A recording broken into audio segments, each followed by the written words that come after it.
So here we are at the start of the new year. Anybody working on making some changes? Never. Don't commit to it. It's all right. Right? You know, I'm not going to have time to go over it, but I was meeting with the Family Promise group on Tuesday. No, it was the visioning team on Tuesday night. Focus Forward, sorry. A lot of teams. And this talk hadn't quite gelled yet, and so Christina Boatsam, whose job it is now, correct me if I'm wrong, to sort of facilitate corporations through transformational changes and all that comes up around when you try to get people to change. It's usually real smooth, isn't it? But she gave me this great handout that really set my mind at ease to recognize that there are notable steps that we all sort of go through in terms of resistance and some anger that we're even being asked to do it, and we just figured out how to do it that way, and you know, whose idea is it? But so at every step, the tendency to pull back into the familiar is strong, and oftentimes that's what happens. But if you make it to like the sixth step, now the momentum to keep going and to try it, and then by the end, you're actually advocating for it. It was just interesting and comforting to recognize that that is a common psychological experience that we go through when we are being seemingly forced or asked to change. That reminds me of my old joke. How many psychologists does it take to change a light bulb? Just one, but the light bulb has to want to change. I need Nick to be here, darn it. Da-da-da.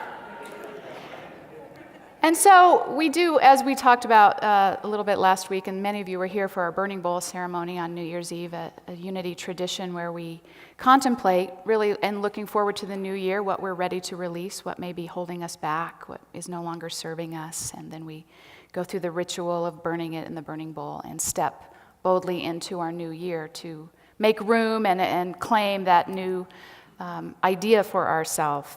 And we know that there's nothing necessarily magical about, although it is sold at a magic store, the paper that blows up really fast, but about doing that. That's just a step of making that intention to release and to change. But we have to work it. And sometimes, I don't know about you, but it just depends on how willing I am to really go deep each year, because sometimes there's stuff I don't even want to write on that paper, because I don't even really want to acknowledge that I'm still trying to let that go. I swore I burned that up 3 years ago. But then I have to, if I'm really wanting to look at that, I have to look at what is holding me there? What won't I release?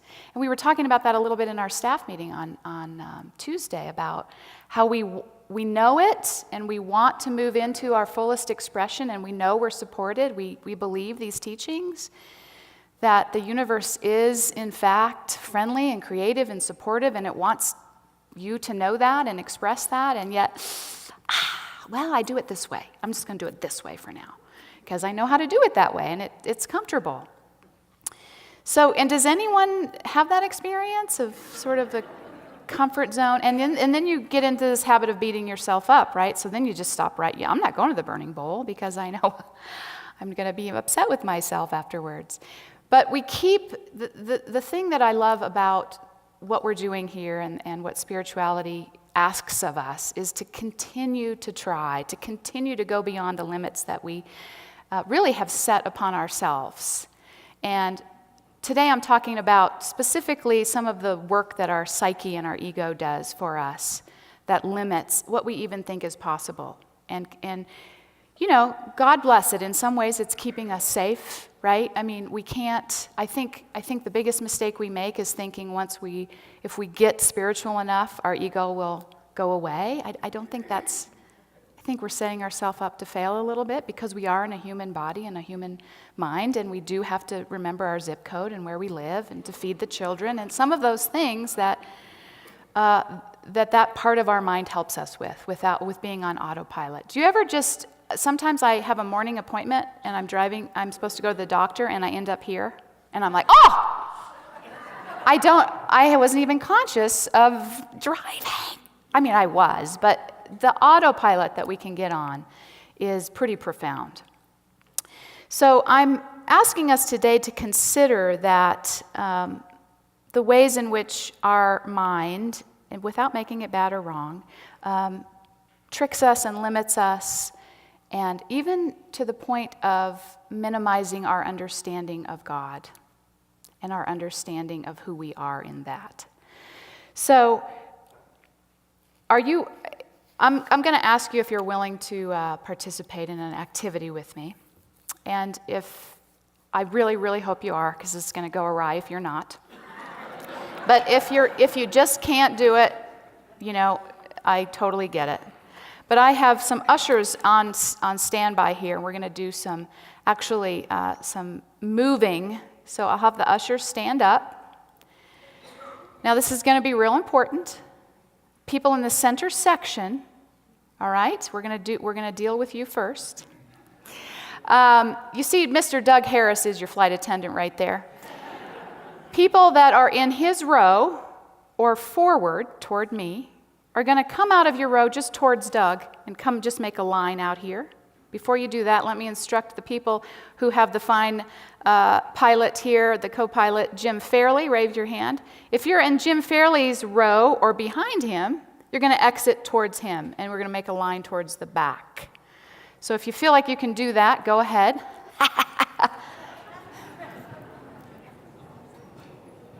Oh, take your stuff with you. Sorry, that was a great idea. Just take your purse and your coat. You'll be more comfortable, I am guessing.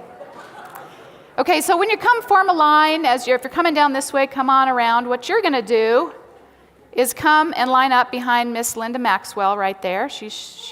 And if you're going the back way, come all the way around behind Ken, who's got the video camera, and line up behind Becky. So Becky, you might want to turn around to welcome those people. There we go. Thank you. Oh, look at you all. Really doing a great job. I'm really appreciating the majority of you are smiling. I'm really appreciating that.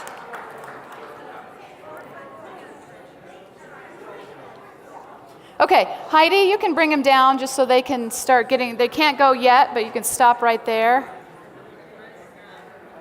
And now, people in that side section, if you follow Mr. Reverend David Howard, he's going to lead you over to your section of choice.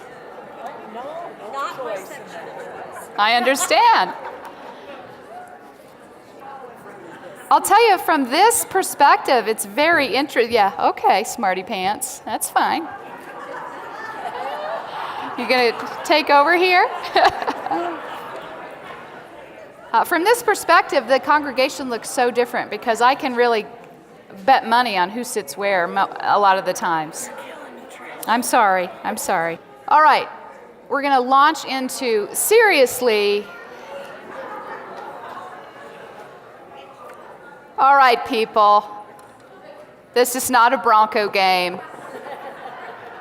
I really appreciate the majority of you who did this, and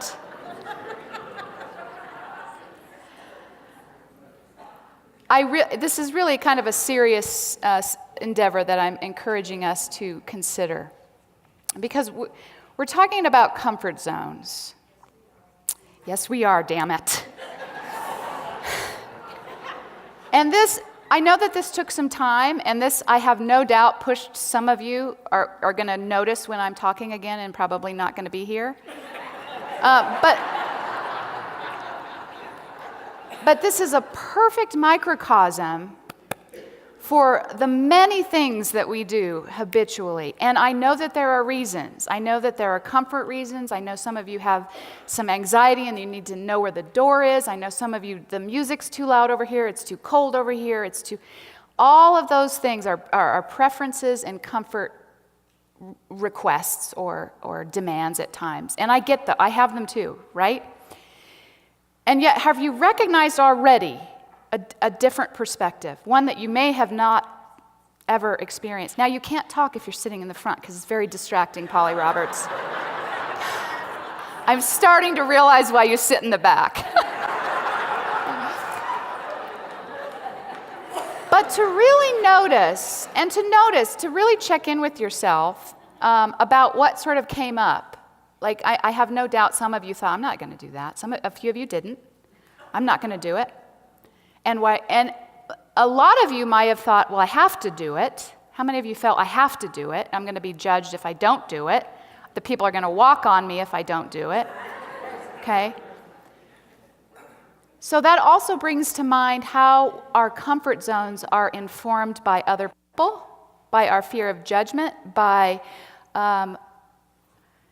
when we live in proximity to one another, if I start moving in my comfort zone, it might bump up against yours. And God forbid. I mean, we've already bumped up against ours that says, don't do it, this is where you do it, this is how you drive home, this is where you sit, this is who you are, this is, right? And if we're willing to make a change and to step into transformation and to really live into this truth that I am this expression of all that is, what do I need to be safe from? It's profound. And I want to say, we don't just walk into oncoming traffic saying God is all there is. We use our mind and our senses to our advantage, not to limit us. And so we push into, why do I need to sit? This is just a great example. And maybe you don't, you're like, shoot, no problem, I'm going to sit here next week, shoot. But I'm guessing most of you are like, duh! And what is that, right? What is it? And am I willing to go beyond that? Okay, I'm more comfortable over here because it's warmer. Okay. If this is just an example of all the different ways we maneuver to be comfortable. And I don't know that spiritual transformation is necessarily comfortable. But on the other side of it, there is such a sense of freedom, yes? We're pushing through those limitations that are really created in our psyche by our ego. And we have, of course, experienced pain, and we will again. That's the other thing. Our ego has this job, safety, safety, safety. Oh, we did that once, it was awful. Oh, she looks like that person, don't talk to her. But how many of you have made it to this point without being in a lot of pain, having had a loss, having had your whole world turned upside down, you have had a deep sense of pain? None of you? Have you had? No. Have you experienced life-altering? Okay. Sorry, ego. And how many of you, through that experience, if you were able to stick with it, learned something, gained something about yourself and about the world in general that was so precious you would have never gained it had you... Right. I love it. So how do we live into that every day? We notice when we are pulling into comfort, and we just question, that's interesting. What am I trying to hold on to here? What am I afraid of here? Is it true? We can start with we don't have to go skydiving. We don't have to just, never go to our house again. Oh, I'm living the life. I don't know. We continue in our life, and we might take a different way home. And we might call the person that we've been putting off. We might do just the slightest things to begin to consider how we can do that different. It could be sitting in a different place. It could be relating to someone here that you haven't because you've been over here for 10 years. Right? And being aware of how that there will be some resistance as we push out of that zone. I have a great reading here that I took.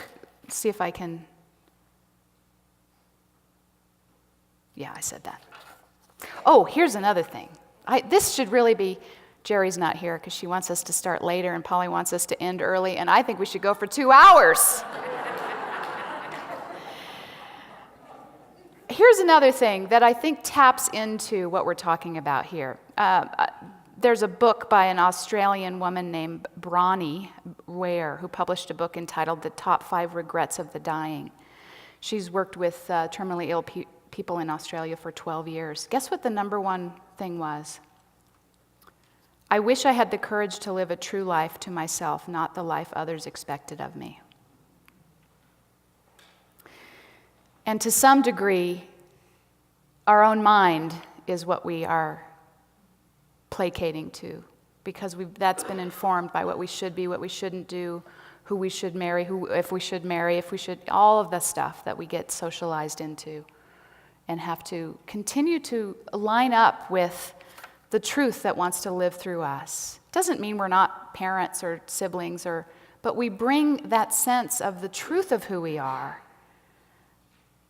of that part of us that knows that we know beyond what this is, right? Beyond the limitations of our body, beyond the limitations. We bring that forward and bring that into those roles and those habitual ways of being and let that inform how we go about living instead of the other way around.